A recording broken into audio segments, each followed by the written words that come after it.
Abra sua Bíblia no livro do profeta Zacarias, no capítulo 9 e no versículo 9. Pode colocar no telão aí. Profeta Zacarias, capítulo 9, do verso 9 até o verso 13. Vamos ler todos juntos esses 4 versículos, bem forte, 1, 2 e 3.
Amém. Pai, essa é a Tua palavra e nós pedimos que nessa noite o Senhor fale conosco, que o Senhor tenha liberdade, o Senhor tenha acesso a galerias escondidas dentro da nossa alma, a guetos existenciais que existem dentro de nós, a quartos escuros, sombrios, que abrigam coisas que nós não queremos revelar a ninguém. Que essa noite o Senhor traga à tona, o Senhor traga luz e que haja libertação para todo medo, para toda apatia espiritual, que o Senhor possa promover libertação pelo poder do nome de Jesus. Amém. Eu resolvi trazer essa palavra porque durante a semana meditava nesse texto, no versículo 12, quando o profeta Zacarias chama Israel de prisioneiros da esperança. Por isso o tema da mensagem de hoje é prisioneiros da esperança. Existem pessoas que são prisioneiras de muitas coisas. Há pessoas que são prisioneiros do medo, prisioneiros do pecado, prisioneiros de vícios, prisioneiros de culpa, de falta de perdão. Mas o fato é que Zacarias, ele direciona uma palavra para Israel dizendo que nós devemos ser prisioneiros da esperança. No 9º ano do reinado do rei Zedequias, a Bíblia fala que a nação de Israel, especificamente a tribo de Judá e Benjamim, reino do sul, capital Jerusalém, os reinos haviam se dividido. Para você entender um pouco desse contexto, Davi foi o rei que conseguiu unificar as 12 tribos. Os 10 filhos de Jacó, quando saíram lá do Egito, em direção a Canaã, conquistaram a terra prometida, e foi cada um por si. Depois da conquista da terra prometida, se degladiaram muitas vezes por causa das terras, e Deus sempre levantando profetas na nação, para falar ao seu povo. E a Bíblia fala que Davi, ele unificou as 12 tribos. Davi, ele reinou durante 7 anos em Hebrom. Davi, ele foi coroado em Hebrom quando Isbosete, filho de Saul, assumiu o reinado no lugar do seu pai. E durante 7 anos Davi reinou só 2 tribos em Hebrom. Isbosete reinou as outras 10 tribos. E somente depois desses 7 anos Davi conseguiu promover a união das 12 tribos de Israel. E a Bíblia fala que ele foi o único rei que fez esse feito. Abaixa o retorno um pouquinho para mim, por favor. Depois que Davi morreu, Salomão assumiu o seu trono. E Salomão, ele tinha um grande desejo no seu coração, que era construir o templo ao Senhor. E esse templo, ele foi um templo muito custoso, porque envolveu muito ouro, muita prata, muito cedro, que foi importado de fora, do Líbano. Então, Salomão ele colocou altíssimos impostos para a nação de Israel, e depois que ele morreu, o seu filho, Roboão, assumiu, e ao invés de aliviar a carga tributária que seu pai havia feito, dando ouvido aos conselheiros do seu pai, conselheiros de Salomão, disseram para o seu filho: olha, a nação de Israel pouco tem para comer, o seu pai foi muito pesado com a sua mão. Ele resolveu ouvir os seus próprios conselheiros. Ele pegou amigos que foram criados com ele, e ele levantou esses amigos como conselheiros. E esses amigos disseram para ele: se seu pai foi opressor, você tem que ser muito mais, porque o seu pai não pode se comparar a um dedo em opressão do que você é. Pode abaixar um pouquinho o retorno, por favor, aqui? Se alguém puder ir lá, está muito ruim aqui. E aí a Bíblia fala que ele precocemente deixou de reinar.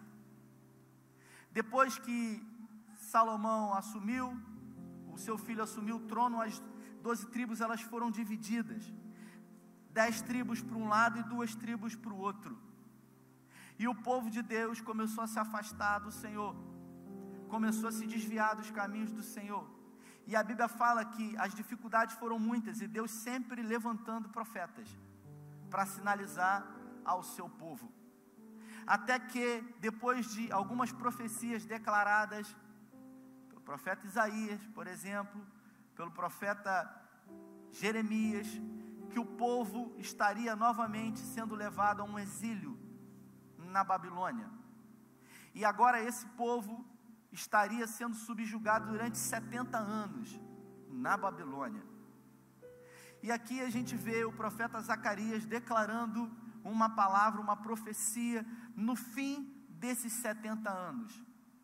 No 9º ano do reinado do rei Zedequias, a Bíblia fala que o rei Nabucodonosor, ele era rei da Síria, ele invadiu Jerusalém, ele sitiou Jerusalém durante 2 anos, e ele começou a lançar estratégias para invadir Jerusalém, até que ele identificou algumas falhas nas muralhas de Jerusalém.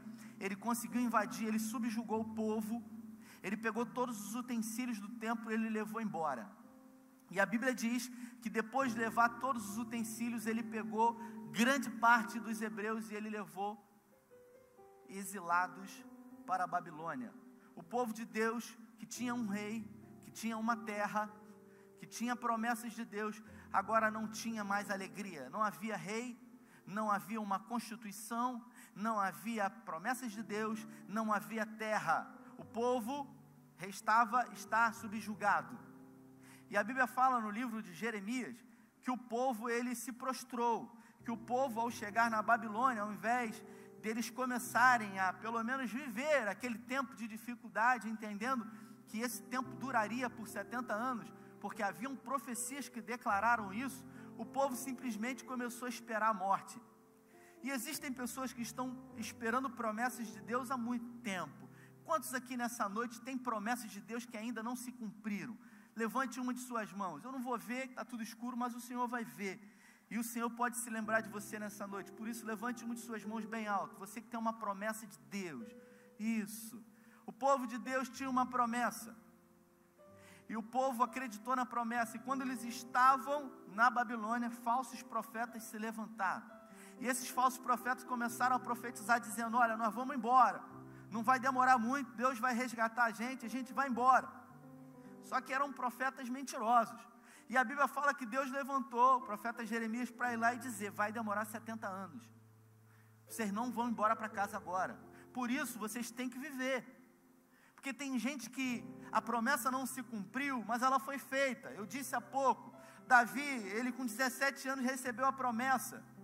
12 anos ele fugiu de Saul. Só quando tinha 30 que assumiu o trono. Imagina o que passou na cabeça de Davi. Só que o que Davi fez enquanto a promessa não se cumpria? Davi não esperou esperando. Davi esperou vivendo. E você precisa entender que quem espera esperando não vai a lugar nenhum. Por isso, se você tem uma promessa de Deus, não espere esperando. Espere vivendo, espere trabalhando, espere se relacionando, para que quando a promessa se cumprir, você tenha sido aperfeiçoado no Senhor. Porque para nós é tempo, para Deus é aperfeiçoamento. Existem coisas na nossa vida que nós precisamos deixar de fazer. E Deus, Ele tem os meios dEle, através dos atributos do seu caráter, de fazer com que você se mova e se mexa. E foi assim com a nação de Israel. O povo esperando até que Jeremias deu uma palavra e disse: vocês precisam se dar em casamento, porque senão o povo vai acabar. Vocês precisam se casar, não com as mulheres estrangeiras. Vocês precisam construir a casa de vocês. Vocês precisam ter sonhos aqui, porque depois de 70 anos vocês vão embora, mas até lá vocês têm que ficar por aqui. E eles começaram a se relacionar, começaram a construir casas, até que no reinado do rei Ciro houve uma liberação para que eles retornassem. Mesmo estando subjugados à Babilônia, eles foram liberados para voltar para Jerusalém e construir o templo. E a Bíblia diz que eles retornaram a Jerusalém com alegria no coração. E depois de se acomodarem em Jerusalém, eles levantaram um altar de adoração no lugar onde o templo estava construído. Lembrando que o rei Nabucodonosor havia destruído o templo. E o templo, para os judeus, eles representam fortaleza. Assim como no Salmo 46, que há 2 semanas atrás eu preguei aqui, que declara: o Senhor é refúgio e fortaleza nos tempos de tribulação e de angústia. Para os judeus, o templo do Senhor representa refúgio e fortaleza. Eu tive em Israel em agosto, e tive a oportunidade de ir no muro das lamentações, e ao chegar, ao presenciar no muro, eu fiz isso num vídeo, nos stories, tinha muita gente orando, tinham muitos judeus lá, mas uma quantidade absurda de gente, parecia um formigueiro. E eu cheguei perto do muro, e tinham muitos judeus encostados no muro, e eles ficavam chorando, muitos deles chorando, balançando a cabeça, chorando, falando coisas. E eu cheguei para o guia e eu perguntei: por que eles estão chorando? O que aconteceu? Por que eles estão chorando? E eles ficam, sabe, num bramir de pranto, de tristeza da sua alma. Eu fiquei comovido com aquilo. E o guia disse para mim: eles estão chorando porque eles não têm um templo para adorar. E eu falei: gente, por que eles não constroem um outro templo? Você já viu naquelas fotos, quando fala-se de Israel, tem uma cúpula dourada, né, que é chamado do Domo da Rocha. O que é aquilo ali? Aquilo ali representa o marco zero do centro da terra. Quando Deus olhou a terra de cima, aquilo ali é o centro de todas as coisas. Por isso Ele enviou o Filho dele no centro da terra. Foi na Palestina de hoje, foi em Israel de hoje, em Jerusalém. E ali especificamente embaixo daquele Domo da Rocha, ali é uma montanha, né? O Monte Moriá está ali. Davi comprou aquele monte quando ele resolveu construir o templo. E exatamente naquele lugar ali, embaixo daquele Domo da Rocha dourado, tem uma pedra. Que pedra é essa? Essa pedra foi o lugar onde Abraão, quando saiu lá do Iraque e atravessou todo o deserto e levou o seu filho ali no Monte Moriá, e foi em cima daquela rocha que ele colocou Isaac e ia oferecer sacrifício ao Senhor. Foi ali. E exatamente ali, depois que Salomão construiu o templo, foi ali, em cima daquela mesma pedra, que Salomão colocou a Arca da Aliança. Aquele lugar representa o Santo dos Santos, onde Deus se revelava. Só que esse lugar hoje, depois das guerras que houveram, é um território muçulmano. Os judeus, eles não podem chegar. Por isso o lugar mais perto que eles podem chegar é no muro. Por isso eles oram no muro, porque eles não têm acesso. E quando eu estive lá em Israel, se lamentava a derrubada por 2 vezes do templo. E naquele dia, foi em agosto, houve uma invasão. Na esplanada, naquele espaço ali, os judeus, eles tentaram entrar.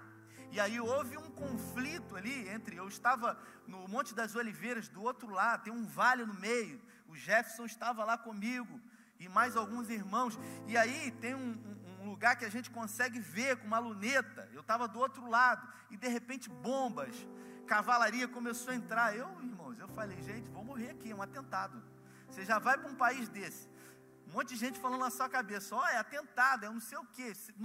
No aeroporto é uma luta, parece que você está com droga na mala. Eu falei, meu Deus, será que alguém botou alguma coisa aí? Porque leva você de um lado para o outro. Eu não falo inglês, irmãos. Eu falei, no speak English, no.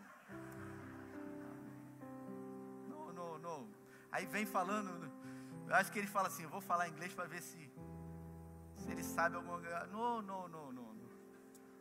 Aí, para dificultar ainda, a pessoa fica insistindo. Aí você tenta falar no português, não falo inglês, não. Aí você soletra, não falo, não consigo. Vergonha. Minha esposa está ali, professora de inglês, né? Minha cunhada está aí com o William também. Fui visitá-los nos Estados Unidos, eles vieram para o Brasil, eles têm uma casa lá nos Estados Unidos. E aí me lembro que fui botar gasolina no posto, né? E aí, irmãos, depois de uns 15 dias lá nos Estados Unidos, um dia, já tinha colocado várias vezes combustível, aí fui colocar, aí peguei a nota de $20, cheguei para a pessoa lá e falei assim, eu estava num Jeep, estava num carro azul, falei, como sempre fiz, Jeep Blue, full. E eu tinha tido uma experiência ruim no parque. A pessoa perguntou não sei o que. Eu falei, yes, deu ruim. Me deu um negócio que eu não pedi, tive que comer. Falei, não vou falar mais yes. E aí, quando chegou ali, a pessoa não sei o que. Aí eu falei, não vou falar yes. Falei, não sei, não falo. Aí, fila, o pessoal começou a reclamar, uma confusão. Eu ali, gente, gasolina, pelo amor de Deus, gasolina, você fica nervoso. De repente eu escuto uma voz dentro da conveniência, quer uma ajuda aí, amigão? Meu Deus, um brasileiro, meu amigo, está no Facebook, até hoje a gente se fala. Falei, rapaz, me ajuda aqui, cara, que luta, fala com esse cara aqui. Aí o cara falou, o que você quer, não sei o que, aí ele não sei o que, ok. Falei, pô, tô falando, cara, é muito ruim, mas você não falar, por isso você é novo, faz um curso de inglês pra você não passar sufoco. Foi uma luta. E aí esse conflito, bomba mesmo. Eu falei, meu irmão, tá tendo um atentado. Cheguei pro guia, falei, vim pra cá pra morrer, cara. Pelo menos eu vou morrer em Israel. Meu Deus. Aí o guia foi, pegou, irmãos, coisa de cinema. Parece, passou uma van, entrou câmera, a principal emissora de televisão começou a filmar ali na nossa frente. Eu falei, meu Deus. Aí eu peguei o celular, irmãos, de verdade, eu não postei que eu fiquei com vergonha. Fiz um vídeo sensacionalista, estamos aqui no meio da guerra, meu Deus. Falei, cara, que doideira. Aí o irmão falou assim, vai postar isso? Eu falei, não vou não, cara, que vergonha. Difícil. Israel é um país incrível, uma atmosfera absurda. Eu disse para minha esposa, eu tive lá, irmão, fiquei uma semana em Israel. Eu não sou de Israel, fui em Israel, fiquei 5 dias lá, foram dias espetaculares, mas vira e mexe eu me pego em casa com saudade de um lugar que parece que é a minha casa. É um negócio que não dá para explicar. E eu falei para Carla, eu estou com saudade de Israel como se fosse a minha casa. Eu fui lá, fiquei 5 dias. Como alguém sente saudade, alguém sente saudade de casa de um lugar que foi 5 dias, porque é um lugar diferente. Eu falei para ela, eu vou voltar para Israel, não tem como. E se você quiser ir comigo, é só você falar, pai, preciso ir, manda a provisão, que ele vai abençoar a sua vida e você vai poder estar lá. É um lugar diferenciado, e é ali, naquele lugar, que os hebreus eles começaram a construir o templo. E durante 2 anos, depois de muito sacrifício e muitos esforços, eles levantaram os alicerces, até que houve uma intervenção através dos samaritanos, que odeiam os judeus até o dia de hoje. Eles interviram para que as obras fossem paralisadas, e as obras ficaram paralisadas durante 16 anos. E depois de 16 anos, agora em casa, os hebreus eles esmoreceram na fé. Eles começaram a se preocupar com as casas, com os empreendimentos, com as coisas deles, e deixaram as coisas do Senhor para trás, até que o profeta Zacarias é levantado. O sentimento que os hebreus tinham na época é que Deus havia se esquecido deles. Afinal de contas, eles cumpriram 70 anos de um exílio na Babilônia, mais 2 anos reconstruindo e mais 16 anos de obra paralisada. E aí você começa a perceber que o cansaço vem, que a espera pela promessa de Deus é tão grande, tão dificultosa, ao ponto de você começar a se perguntar: será que realmente Deus se esqueceu de mim? Foram isso que os hebreus sentiam. E Deus resolve levantar um profeta chamado Zacarias, que quer dizer: Deus se lembrou de você. Deus resolve levantar esse profeta em meio a esse turbilhão de sentimento dos hebreus. E Zacarias então começa a profetizar para os hebreus, dizendo que Deus iria fazer com que eles tivessem de volta a esperança, que eles não deveriam ter abandonado do Senhor e mais, que eles seriam prisioneiros da esperança, e que Deus haveria de cumprir as promessas dele na vida do seu povo, e que restituiria em dobro tudo aquilo que eles haviam perdido. Observe que os hebreus, eles não estavam mais cativos na Babilônia. Eles não eram mais prisioneiros da Babilônia, mas algumas coisas ainda aprisionavam a eles. Alguns sentimentos aprisionavam o coração deles, não permitindo que eles adorassem ao Deus verdadeiro, ao Deus que tudo fez. Existem momentos na nossa vida que a gente valoriza tanto a luta, a dificuldade, que a gente acaba diminuindo Deus. Por isso eu sempre digo que em alguns momentos você tem que parar, e você tem que olhar para trás, e você tem que analisar as coisas que você já passou na sua vida. E se você fizer isso, você primeiro vai ter a percepção de que você é mais forte do que você imagina, porque todas as guerras que você já passou lá atrás, você achou que era maior, que você não ia conseguir, que você não ia vencer, mas você venceu no nome de Jesus, porque você está aqui hoje. Você já parou para pensar que você venceu 100% das guerras que você enfrentou? 100% das batalhas que você enfrentou, você venceu, porque você está aqui hoje. Você não morreu. E você está achando que essa luta, essa dificuldade vai matar você. Você está achando que é o seu fim, porque nós somos assim. Nós condicionamos a nossa fé naquilo que nós estamos vendo, nas circunstâncias, mas nós não fomos chamados para andar segundo as circunstâncias, nós fomos chamados para andar segundo a fé, nós não fomos chamados para andar segundo aquilo que nós estamos vendo, ainda que o que estamos vendo não é aquilo que Deus prometeu, não importa, se Ele prometeu, Ele é fiel e justo para cumprir. Se Deus prometeu, Ele vai cumprir, porque Ele é fiel. Em Apocalipse diz que dentre muitos nomes, o seu nome é fiel. E agora, ele se apresenta ao seu povo, dizendo: alegrem-se muito, cidade de Sião, exultem Jerusalém, eis que o seu rei vem a você, justo e vitorioso. Zacarias começa a apresentar um rei, um novo rei. Não um rei que governaria propriamente a nação, como os reis antecessores. Zacarias, há 520 anos antes de Jesus, ele começa a profetizar e declarar um novo tempo, de um reinado que não terá mais fim.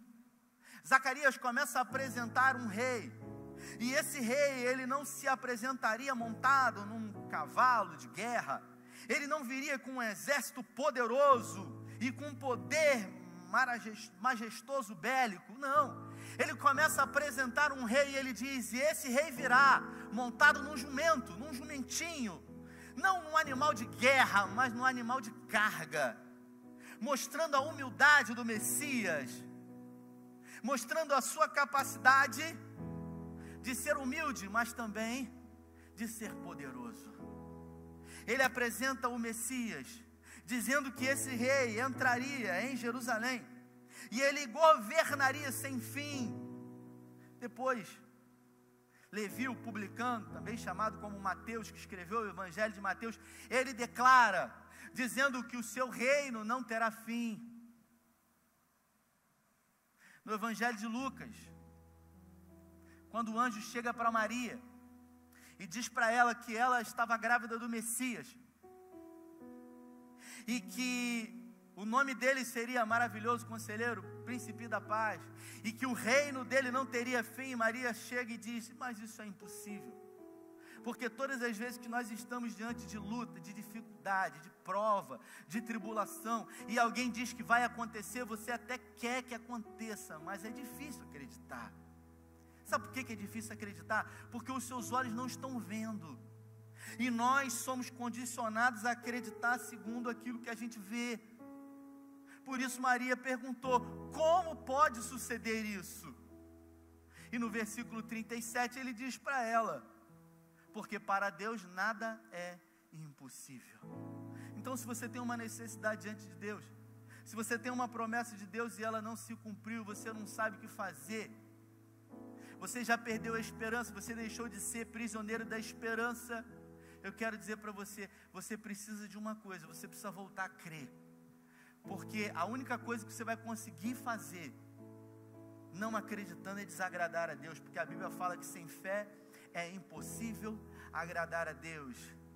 Se sem fé é impossível agradar a Deus, uma vez que eu tenho fé, eu agrado a Ele. No Evangelho de Marcos, no capítulo 9, no versículo 23, quando um pai estava com uma impossibilidade diante de Jesus e o seu filho, já tinha levado a todos da época, médicos da época, pessoas que poderiam rezar, sacerdote, e ninguém pôde fazer nada. Ele levou até os discípulos. Marcos no capítulo 9 é aquela passagem que Jesus estava no Monte da Transfiguração, ele, Pedro, Tiago e João, e a Bíblia fala que os discípulos estavam no pé do monte, e o pai leva o menino, que tinha ataque epilético, e quando o menino chega lá com Jesus, ele tem ataque epilético. Aí Jesus chega e fala: o que está acontecendo? Aí o pai fala assim: eu trouxe meu filho para os seus discípulos orarem, repreender esse espírito, mas eles nada puderam fazer.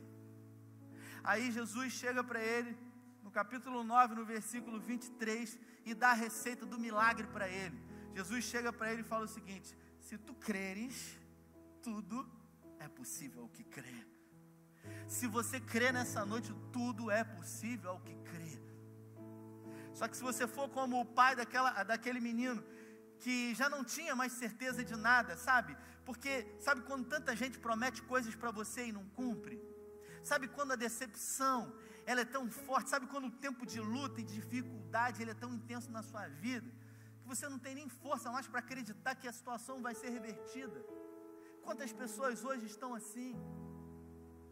Ontem eu conversava com um homem, passou um momento muito difícil na vida dele, quase morreu, e por obra de Deus, ele não morreu. Deus deu a oportunidade dele viver, e ele disse para mim ontem, ele falou assim para mim: existem momentos na minha vida que eu peço a Deus para me levar, porque as lutas, elas não param, elas não têm fim. Existem pessoas que estão assim, elas já não acreditam mais diante da guerra, diante da luta, diante da dificuldade, diante das afrontas que são apresentadas diante de nós. E aí você se pergunta: quando que isso vai acabar? A sensação que muitas pessoas têm é que ficam como aquele cara que há tempos atrás aparecia lá no Domingão do Faustão, com umas varas, com um prato que fazia assim e rodava, e depois vinha nessa, quando chegava na última, a primeira já estava caindo. Você fica tentando equilibrar as contas a vida inteira, e você pergunta: até quando? Até quando eu vou ficar vivendo nessa vida louca, desesperada, com um cobertor curto? Se eu puxo para cobrir a cabeça, o pé fica de fora. Se eu cubro o pé, a cabeça fica de fora. Quantos estão entendendo essa palavra? Digam amém. É assim. Mas a palavra de Deus diz que quando Paulo orou e pediu para que o espinho da carne fosse retirado dele, Deus disse que não, porque Deus disse para ele: a minha graça te basta, e o meu poder se aperfeiçoa na sua fraqueza. Isso quer dizer que a graça de Deus, ela é suficiente. Você é mais forte do que você imagina. Você só não sabe disso. Você ainda não percebeu isso. Deus não revela para você o que Ele vai fazer. Você imagine José, que começou a carreira dele, sabe aonde, irmãos? Numa cova. Quem diria que uma pessoa que vai começar numa cova vai se transformar em governador? Quem diria que alguém que começou pequeno iria ser levantado, como Davi, por exemplo, pastoreava as poucas ovelhas do seu pai? No livro do profeta Zacarias, no capítulo 4, o profeta Zacarias, ele dá uma exortação, ele diz: não despreze os pequenos começos. A palavra de Deus para você hoje é: não despreze os pequenos começos da sua vida, porque são nos pequenos começos que Deus vai fazer uma grande obra na sua vida. José não desprezou os pequenos começos, por isso ele se transformou o segundo homem mais importante do mundo antigo. Davi não ignorou e não desprezou os pequenos começos, pastoreando as ovelhas do seu pai, tocando uma harpa pequena, e ele dizia: que eu posso fazer para agradar ao Senhor? E Davi não mudou, porque quando Deus faz, a Bíblia faz menção a Davi, ela diz o seguinte: o modelo ideal que eu quero é Davi, o homem segundo o coração de Deus. É isso aí, pô. Esse é o modelo que eu quero, mas não é um modelo segundo o pecado. Eu e você olhamos logo para aquilo de pequeno que aconteceu. Nós valorizamos sempre o erro, porque o ser humano, ele é assim, ele acerta 1000 coisas, mas se ele errar em uma, é assim. Nós somos tendenciosos a dar valor à crítica, a despeito do elogio. Por isso você tem que entender que ou você vai agradar a Deus, ou você vai agradar os homens. Seria bom se tudo pudesse acontecer, mas isso é impossível. É impossível você agradar todo mundo, e se você tentar ficar agradando a todo mundo, primeiro que você não vai conseguir, e o descontentamento vai bater a sua porta e você vai se deformar. Porque quando Davi ficou sabendo que Saul morreu, sabe o que ele fez? Soltou fogos, ele chorou, cara. E ele ia ser rei. Sabe por que ele chorou? Porque ele teve compaixão, porque o coração dele era segundo o coração de Deus. Você consegue entender isso? Porque quem tem uma promessa de Deus tem a certeza que a promessa vai se cumprir. A única coisa que pode acontecer para a promessa não se cumprir é se eu me deformar. Deus prometeu ao povo, 1.800.000 pessoas, queria levar para uma terra que mana leite e mel. O povo se deformou, a promessa não se cumpriu. Só Josué e Caleb entraram, e quem tinha abaixo de 18 anos. Por quê? Porque o inimigo estava furioso? Não, porque eles se deformaram. Se Davi tivesse se deformado, a promessa não tinha se cumprido na vida dele. Se José tivesse se deformado, a promessa não tinha se cumprido na vida dele. E eu pergunto para você nessa noite: você se deformou?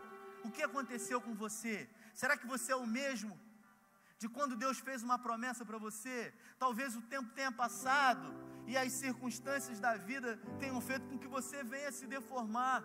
Por isso, nessa noite, a palavra que Deus coloca no meu coração para dizer para você: se você se deformou, volta para a posição, volta para o lugar de origem.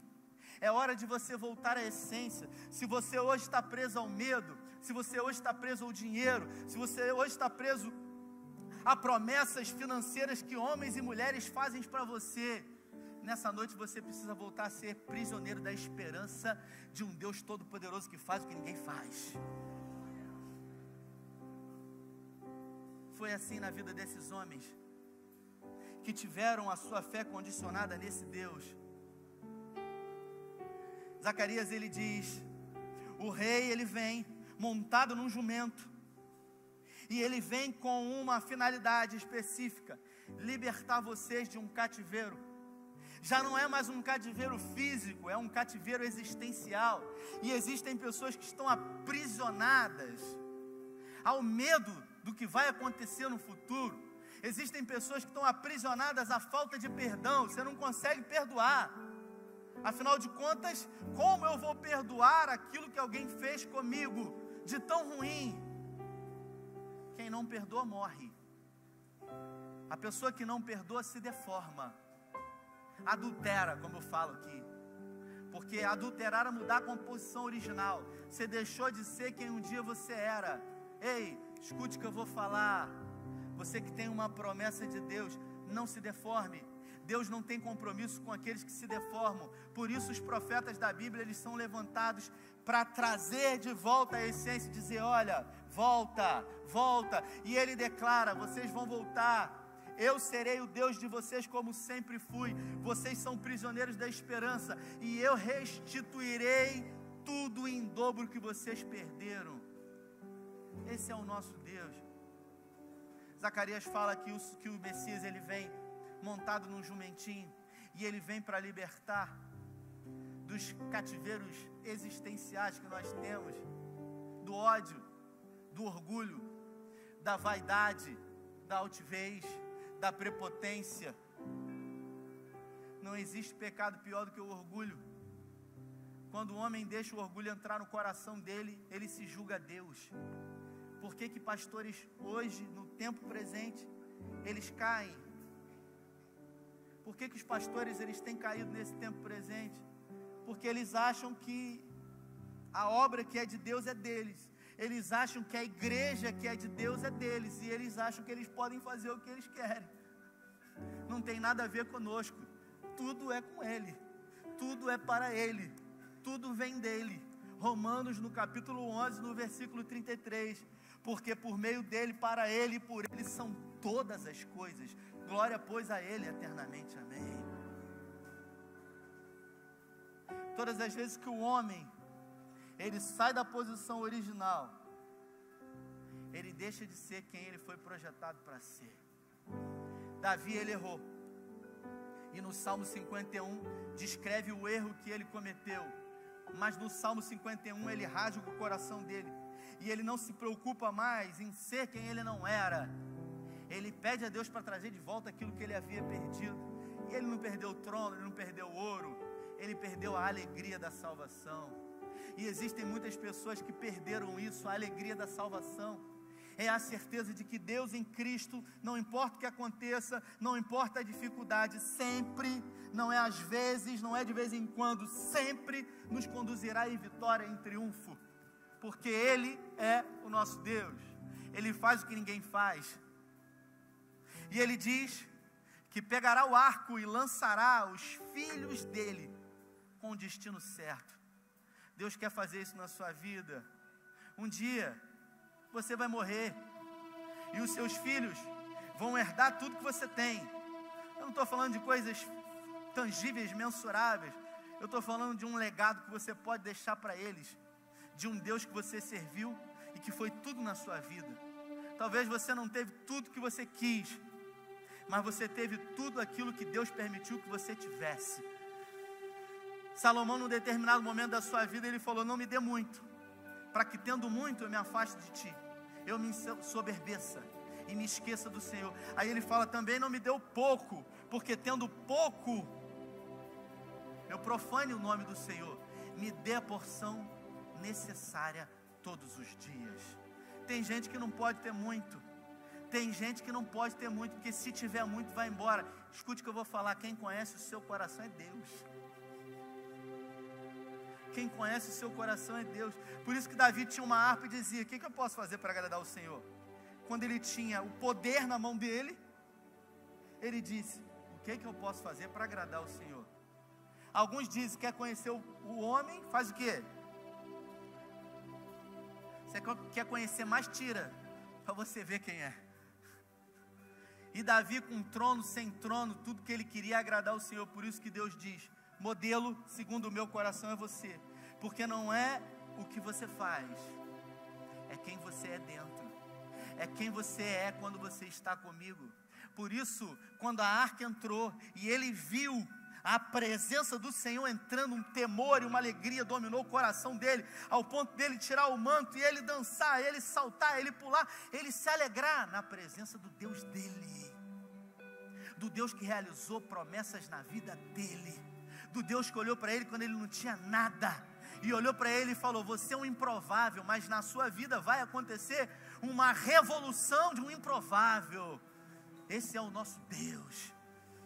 Mas para isso, irmãos, nós precisamos voltar à essência. Nós precisamos entender que tem muito mais a ver com o nosso coração do que propriamente com a obra das nossas mãos. Não é o que você faz, é a motivação que você faz. Não é o dinheiro que você coloca na igreja, é a motivação que você tem.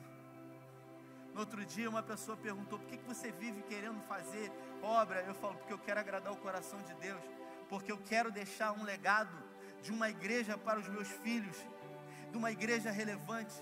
Por que você tem falado tanto no nome da instituição? Porque a instituição foi criação de Deus. Deus criou duas: a família e a igreja, só duas.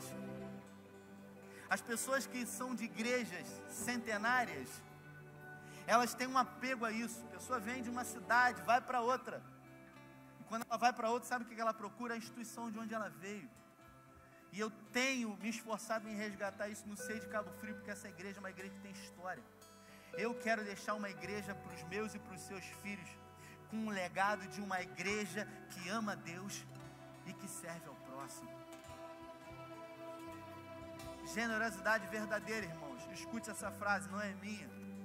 Generosidade verdadeira é fazer por alguém aquilo que esse alguém jamais saberá. Generosidade verdadeira é fazer por alguém o que esse alguém jamais saberá. Eu queria que você se colocasse de pé.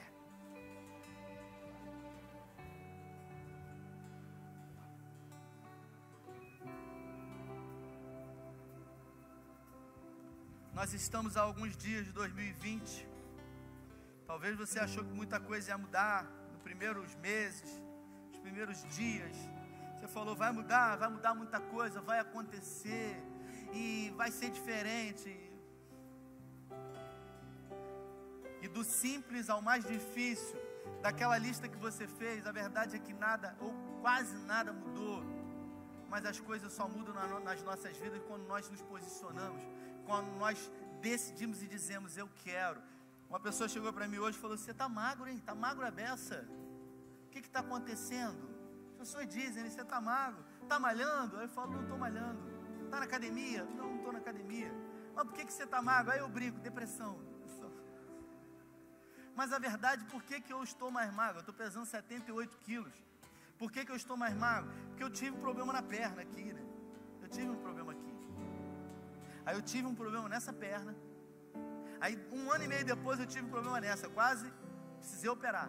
O médico falou: rapaz, você é muito novo. 36 anos eu tinha. Depois, quase 39.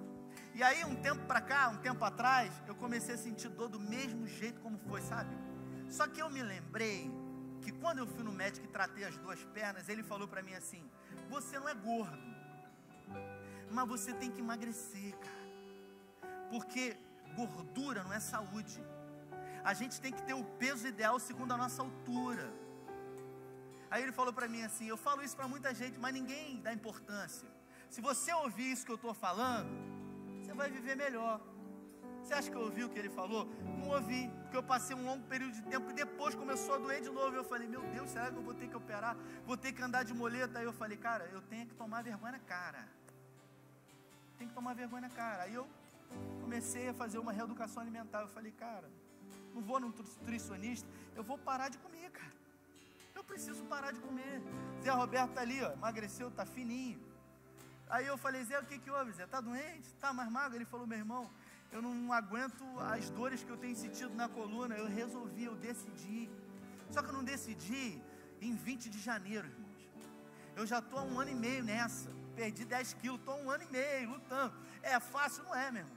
Você está num churrasco, porque crente gosta de comer, e chama, e casamento, não sei o que. Aí vem Coca-Cola, aquele negócio gelado, né, cara?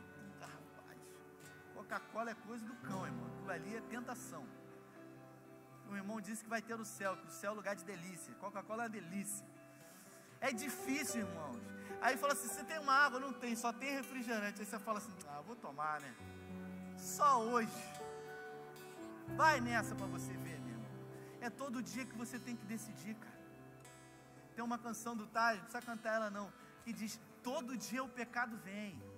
E o pecado às vezes se apresenta num copo de Coca-Cola para você cair, para desvirtuar você do propósito que você tem. Eu decidi, irmãos.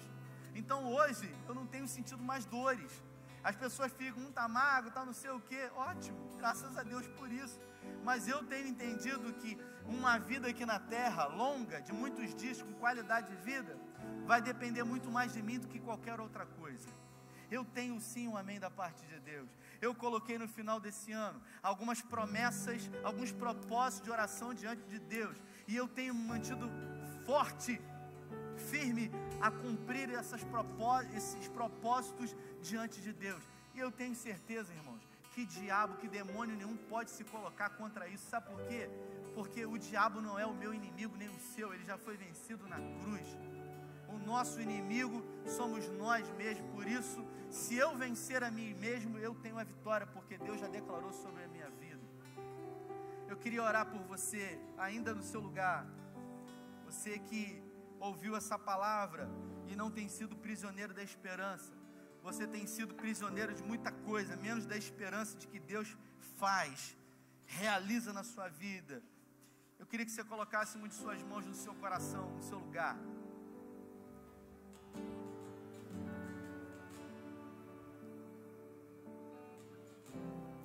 Pai, nós queremos orar, e é com fé que nós declaramos, Pai, que essa palavra, ela veio como um dínamo nas nossas vidas, para nos impulsionar a um tempo de mudança.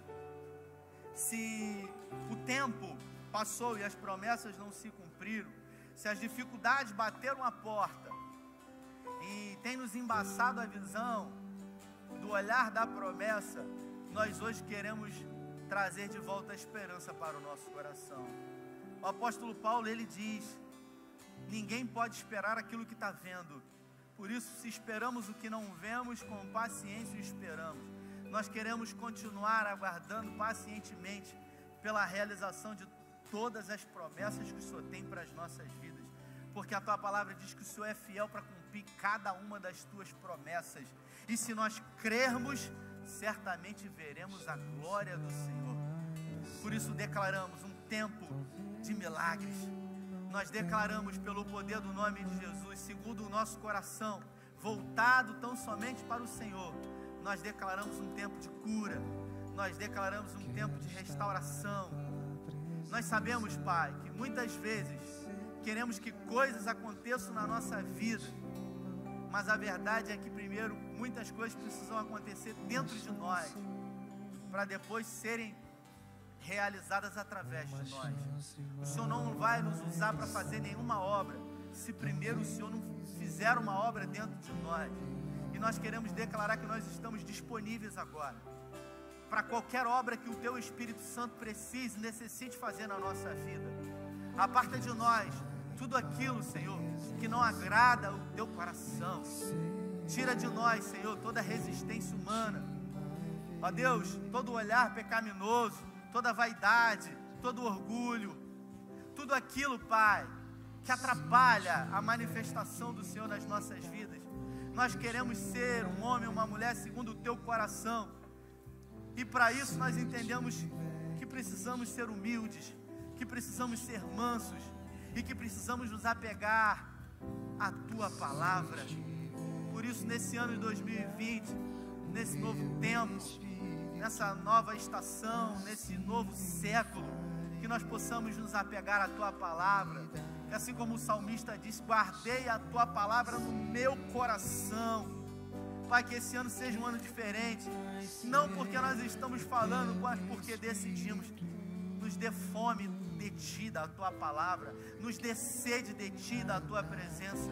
Que esse ano seja marcado como um ano, ó Deus, de uma vivência espiritual jamais vivida, que nós possamos nos envolver com o Senhor, com as coisas do Senhor e com a Tua palavra, ao ponto de declarar o milagre do Senhor aos enfermos e eles serem curados, ao declarar ao cego que ele possa ver e que a visão alcance a ele, ao declarar ao surdo que ele possa ouvir, ao declarar ao paralítico que ele torne a andar, porque o Senhor disse que obras maiores nós faríamos no Teu nome. Por isso nós resgatamos a essência e pedimos que o Senhor nos leve de volta, Pai, a Sião, nos leve de volta e que o Senhor restitua, porque a promessa é Tua, não é nossa.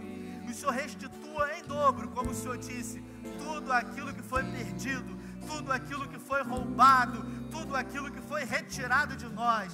Nós declaramos a restituição do Senhor, não como uma teologia da prosperidade, não.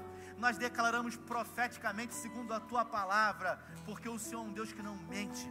O Senhor é um Deus imutável, o Senhor não sofre sombra de variação, o Senhor é o mesmo ontem, hoje e eternamente, operando o Senhor. Quem pode impedir?